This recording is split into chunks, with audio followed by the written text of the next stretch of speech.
So, before I really introduce you to the process of the circular self-massage, there are a few bullet points I want to lay out here, kind of guiding principles about this way of moving and the approach to take to it. So, the first principle that is truly important to me is no pleasure, no gain.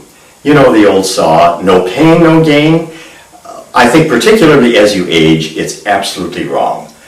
The only activities that I am going to continue to do, that I am going to be committed to, are pleasurable activities. So start with, in moving, start with things you enjoy doing and just increase the amount of doing it. Make space for it. Include it into existing activities in your day. If you like to walk, if you like to run, running is beyond me now with my joints. After some 78 years, they don't like running anymore. So we have to adapt to what we can do. But the pleasure principle, it isn't only just the things that you initially enjoy. What is fortunate about us as human beings is that we're flexible. We can reprogram ourselves.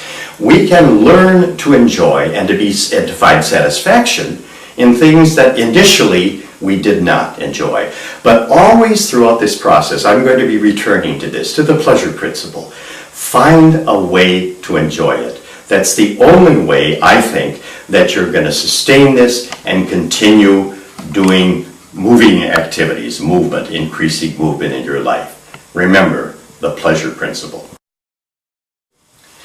Second bullet point. When I was a student of philosophy many, many years ago, I remember coming across this expression, I think it was by Aristotle. Virtue is its own reward because when we are behaving according to our nature, when we're moving these limbs that we've been given, it is natural to produce pleasure. So in that sense, we should get our pleasure, our satisfaction from doing the things that are good for us. Now that doesn't always come easily. When we're kids, a lot of these things do come relatively easy to us. But with regard to movement, we sometimes have to train ourselves, reprogram ourselves. And that is the process of forming good habits, of just taking small steps, not biting off too big a chunk. If we bite off too big a chunk, we get discouraged, we quit. Small steps, little patient steps. And in the process, being self-accepting, not beating ourselves up, not criticizing ourselves, but gently moving ahead in steps toward more movement, more action, and finding a way, each step along the way, to reward ourselves with satisfaction, with praise to ourselves, whatever it takes to keep going. Now, inertia is the next big bullet point. Well, oftentimes, the biggest obstacle to moving ahead is that very first step, inertia. And so that is the point at which it oftentimes takes some courage, some determination. If we're going to do this, we've got to move. We can't sit and think about it or talk about it. We've actually got to begin moving. But once we do, inertia works in our favor.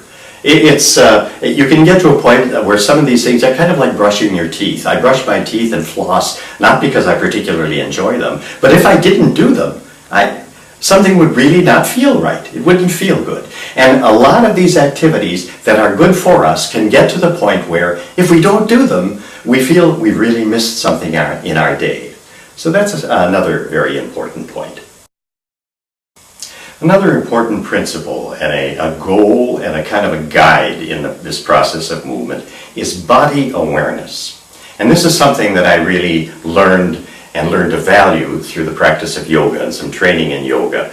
That if we listen to our bodies, we can get into a dialogue. The body will speak to us. If we ignore our bodies, as the description that James Joyce uses in one of his stories about Mr. Duffy. Mr. Duffy was a man who lived a short distance from his body.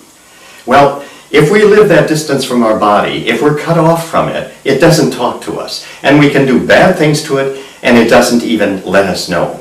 But when we start to pay attention to our body, and that's going to be an important part of this whole process, listening to our body, it will begin to tell us what it needs. It'll begin to tell us when we've had enough food. It'll begin to tell us when it needs to move to work out the kinks. It will tell us that we are feeling more alive and living more fully if we pay attention to it. So that's going to be one of our goals throughout this, is really listening to the body, and also out of that is self-care. This is an attitude towards the body of appreciating our body, not beating ourselves up. We are in some ways our own first physician. We're the ones who have to take care of ourselves before we expect someone else to care for us. And listening to the body is an important part of being even aware of what we need to take care of ourselves. And for me, there's a moral, an ethical issue involved here. If I don't take care of myself, who will? Am I expecting other people to take care of me? Do I expect the doctor to fix me if I haven't been working on myself? Do I expect the healthcare system to pick up the pieces if I've lived an unhealthy lifestyle? I don't think that's patriotic. I don't think it's an ethical position. So for me, I don't want to be too preachy here, but I feel it's extremely important that I commit to living as healthy a lifestyle as I possibly can, so that a lot of the chronic problems that come with an aging body are diminished, reduced. So take care of myself first, then when I need care, look for it from the professionals.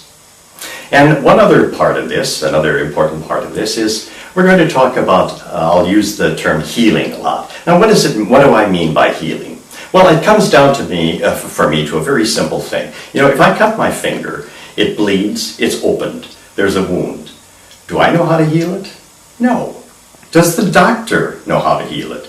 No. But my body does. All I or a doctor can do is assist it to do its natural process. And that's a key part of self-care. So when I talk about healing, I'll talk about healing energy moving through the body. That's what I'm talking about, aiding that process of keeping healthy. And an important part of my approach with this circular self-massage, which I'll explain to you, is that by moving joints, we are introducing healing fluid, the synovial fluid, into our joints. We are increasing the possibility of healing. But linked with the process of healing and body awareness, we have to be very careful that we do not injure ourselves or add to existing injuries. And for that, we need to pay attention. Well, I will suggest moving into sore or stiff places. We'll have to learn, each of us has to learn for ourselves, what's stiffness and soreness and what is really injury. And when we reach a point with pain that we have injury, then we need to seek help with professionals. So while I will suggest various activities to you, you have to decide whether it's right for your body or not. You have to take care of yourself. Another key theme of GEM Moving for Health is spinal care. Now this is a structure in our body that is so crucial and critical, yet that we're oftentimes unaware of until we have pain.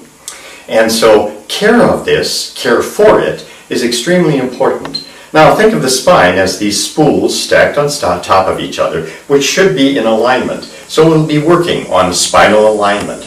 Also remember that our whole nervous system flows through that spinal column. So when we are malaligned in our spine, it puts pressure on various places in the spine, or on various nerves, and causes problems elsewhere in the body.